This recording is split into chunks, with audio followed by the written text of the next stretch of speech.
Welcome back to the Williams Real Estate channel. I'm your host, Geordie Williams, and today we are going to discuss the challenges of the traditional strategy of buying one house of residence, paying it off over 30 years, and living in a metro city such as Sydney, Melbourne, and Brisbane. The issue is these days the price of property keeps outperforming the local wage. And that's because of globalization. Globalization is happening where people are migrating from around the world to Australia, and they are drawing, so Sydney, Melbourne, and Brisbane specifically are drawing capital investment from around the world, which is then getting filtered down into the benefit of land price and property. So Sydney, Melbourne, Brisbane are now becoming global cities, so they're competing with the likes of Hong Kong, Beijing, New York. So this is now driving challenges for people who actually grow up and live in a city to even buy into the same city and want to purchase a property and live in the same suburb. So this happened to Bali in the 90s, where a lot of Australians were going over there and buying up holiday homes for waterfront homes for 200,000 and pricing out the local Balinese because they couldn't afford on the Balinese wage to buy property anymore, because the price of property was driven up through globalization, which was driven initially by Australia, which priced out the local Balinese. So this is now happening to Sydney and Melbourne. Sydney, Melbourne, and Brisbane are starting to catch on, but mainly Sydney, where it's now a global city, drawing a lot of capital from China.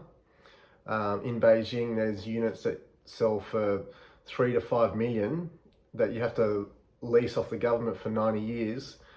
Chinese people come to Australia and they're picking up properties for 400 to 700,000 units, which are the equivalent on the same demographic areas, and they actually own the real estate.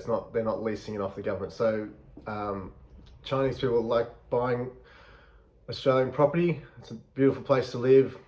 It's cheap compared to their hometowns or home cities, and they're not leasing the actual real estate off the government for 90 years. So they're getting their money out of China, and it's going globally, but a lot of it's coming to Australia.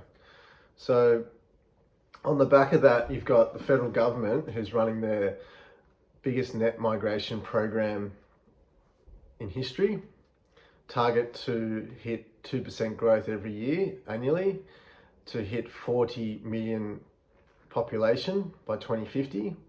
So that's an increase of 50% growth in just 20 years. So it's taken from 1700 to date to get to 26.5 million, where they've got targets that we are achieving, which is going to create an extra 13 million in just 20 years. So it's massive growth, massive investment globally that's coming into Australia, which is all going to filter down to the benefit of land price. So the challenge is now doing the traditional strategy of buying a house and living in a desirable area, specifically in Sydney and Brisbane and Melbourne. It's getting to a point where it's not actually achievable. So this actually personally happened to myself, where initially when I started my investment journey, I went to the bank, and the bank would lend me initially 400,000. 400,000 wouldn't have got me a 1-bedroom shitbox in Ashfield in Sydney. So at the time I didn't want to live there. So my mindset had to change to where I have to invest where I can afford, and then rent where I want to live, because the price of property where you want to live, especially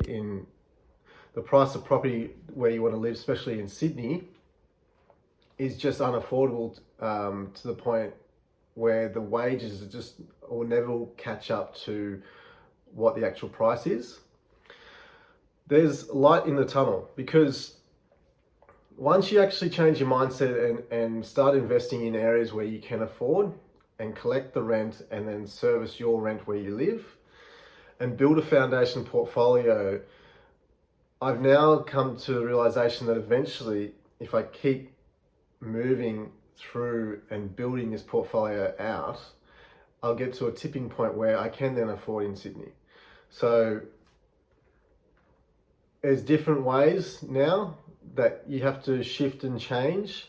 And the traditional strategy, I think now specifically when you're competing in a global city, will never work, especially in Sydney, because the wages just do not keep up with the price of property.